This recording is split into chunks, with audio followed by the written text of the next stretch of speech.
This what happened when you beef with comedians, man. Get a gorilla mask, you know, make fun of Anton. He found some clips, posted Anton Daniels talking negatively. All right, man. So it's crazy that it's stuck on that picture right there.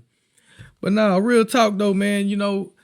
As somebody who's listened to both of these guys for a number of years now, me listening to Corey for way longer than Anton Daniels, I'm gonna be honest, man. I feel like I can honestly speak about both Corey and Anton because I've been watching both of them for years, right? And so the first impression that I got when I started running across Anton Daniels videos was it kind of turned me off a little bit because I always felt like he was kind of I didn't really watch him enough to know how he did his content, but it would rub me the wrong way. Although I do agree with a lot of what he says, a lot of the things that he was saying in the beginning when I was coming across his content, it was just, it almost seemed like he was one of those people that just bash black people, and he thought that he was better than the rest of black people. It felt like it gave off vibes like I'm better than all of these other black people out here because I'm different. And the more I start listening to him a little bit more, he talks about finances a lot. He talks about real estate. He talks about getting money. And that's what I'm interested in. And I'm also interested in the conversations about relationships and the modern dating and all that. I'm interested in that kind of stuff, man. And so that kind of pulled me in with Anton, but I would notice how he would be extra, extra hard on the black community, right? And I could agree with a lot of the things he says because, to be honest, I don't like ratchet stuff no more either. I used to. I'm older now. I'm a grown man. And it's certain things, certain environments I don't want to be around no more, right? I don't like to be around, dumb, ignorant stuff, right? I understand that, but I understand that that's in all cultures, right?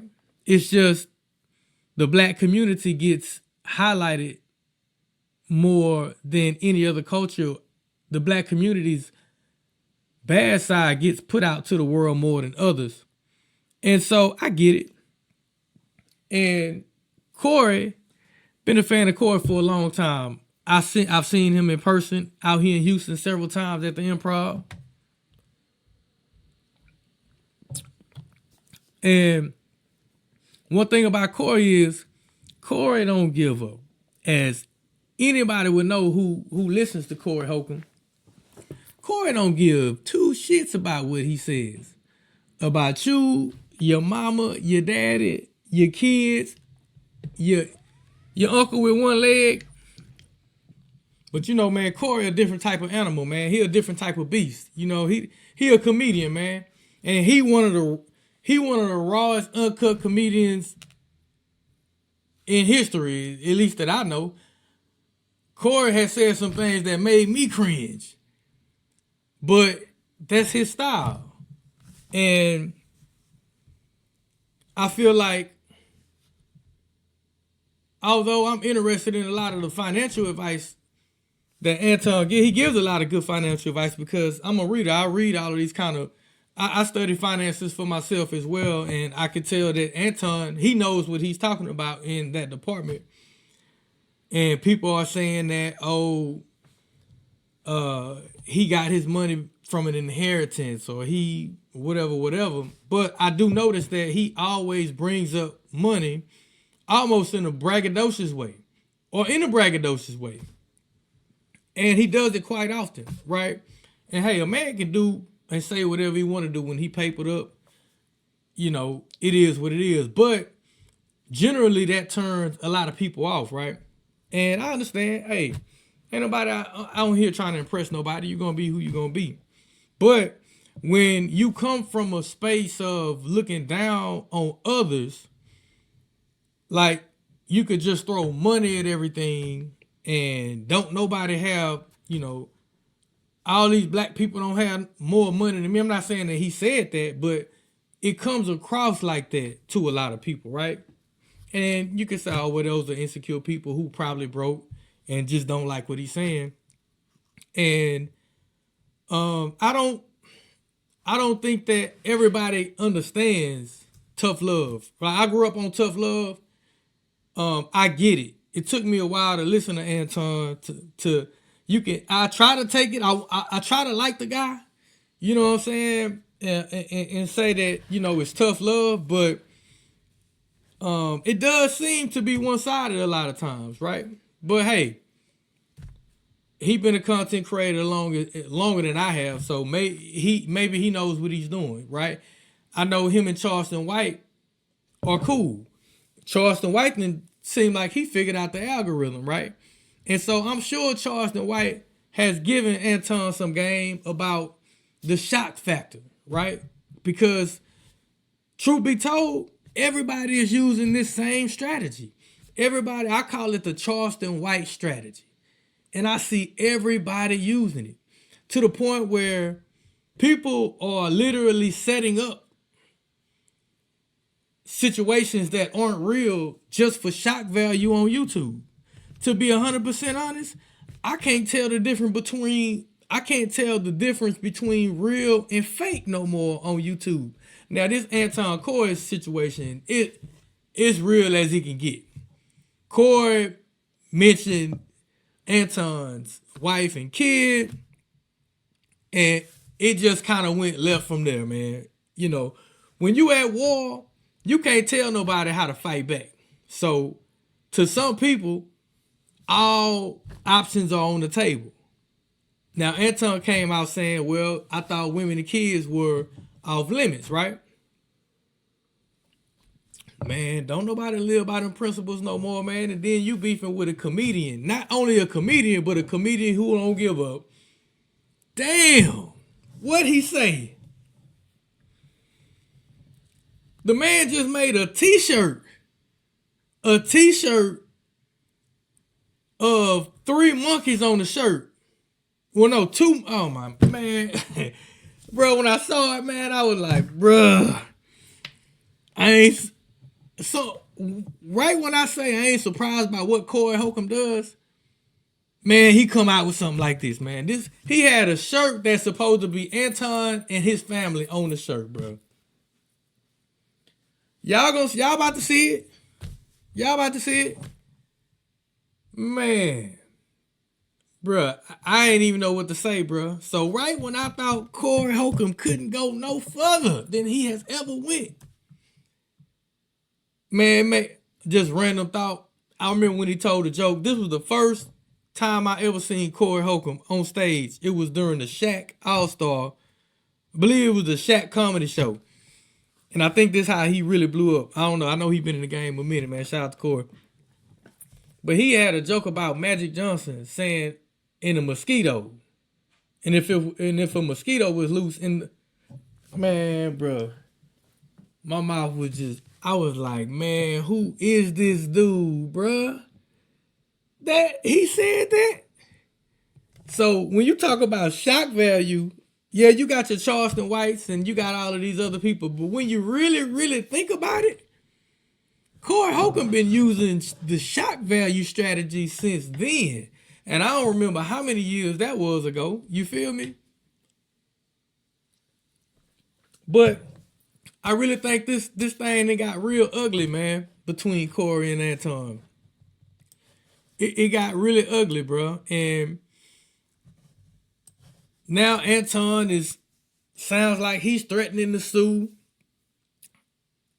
The verbiage that he's using in his videos is leading people to believe that he has lawyers involved. People are putting timelines together saying that, hey, how could his daughter be going through that much mental anguish if he was online saying that all of this stuff happened and the timeline just ain't at. So I don't know, man. I don't know. For me, kids is off limits. But at the same time, hey, bro, I can't tell you what's gonna happen if I really don't like somebody, bro. I can't tell you what's gonna happen, man. So I can't tell. But this Corey, man, this Corey, and so Anton should have knew that this wasn't gonna just disappear, bro. This wasn't just gonna disappear. And like I said, I'm not really trying to take sides because really all of this could have been prevented, right? I didn't watch the whole interview. I just watched clips like everybody else. So if I go back and watch the whole video, maybe it'll look a little different. But there was a lot of provoking going on, and then, you know, he calmed down, and then from based on the clips on what I saw, it seemed like Anton was kind of amping up a little bit to where Corey responded. But it seemed like Corey was trying to move on from the situation because he, you know, cracked a few jokes or whatever to try to calm the mood down. I peeped that. But, and no, he was just trying to keep it cool, but then it turned into something else. And so then the situation getting ugly, man. And then you got all this stuff coming out, man, with this chick that Corey got into it with. And man, I really just hate to see all of this, man. You know, it's a lot of money. And let me say this too, though. This is content. This is content. Who wasn't talking about this? So whether you like Corey or whether you like Anton, you can't deny that the publicity, the free publicity, good or bad, hey, any publicity is good publicity, right? So people who may not have known Corey now know who Corey is. People who may not have known who Anton is now knows who Anton is. And people just gonna tune in for the drama. That's a check.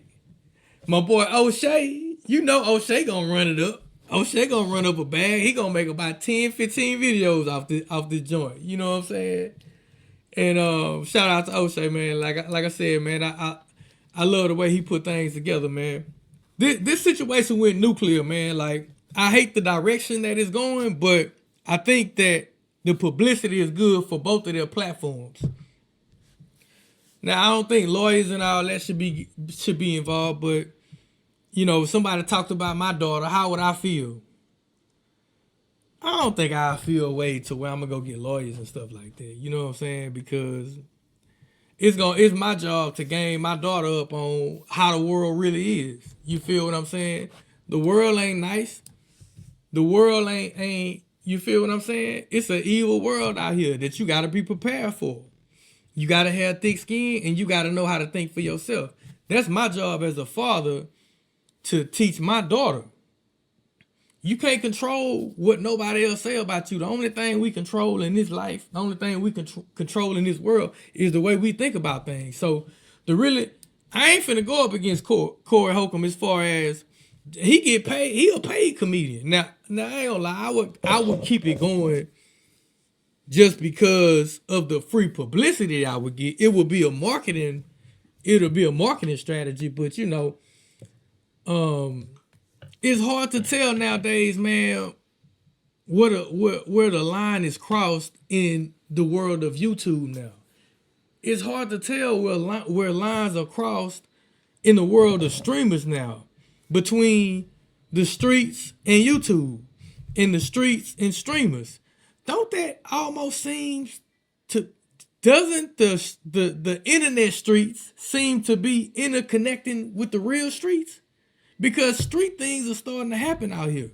I don't mean to go off on a tangent, but like even with the situation academics going through right now, with the whole slap situation with Lil Tay, and I guess he's a streamer, man. I'm not familiar with a lot of these cats, man, because I'm actually, busy all day. You know what I'm saying? But the thing about it is, more and more and more, you're starting to see the internet world intersect with the street world. And people are really getting hurt in real life. And so I don't want nothing to happen to these two brothers here. like I said, they both mean a lot to the community. They both mean a lot to the people who watch them, right? We can learn a lot from both of these brothers, really. You know what I'm saying? But the thing about it is, man, you can't be the pot calling the kettle black, is an old saying, right? You can't present yourself to be this type of person and speak as if you're looking down on your own people when you have flaws too. We all have flaws. But when we hold ourselves up because we think we perfect and we point out everybody else's flaws, after a while we begin to expose ourselves if we keep on talking. And so anyway, man, I was actually gonna react to O'Shea's video, man, but I think I'm just gonna leave it there, man. I said my piece about it. I hope both of these brothers figure it out. I hope it don't need to go to no courtroom. But I don't know now, man. When y'all see that shirt Corey Holcomb just did, man, shit probably gonna go up a notch, man. But anyway, what y'all think? It's your boy B Straight. I'ma holler at you later.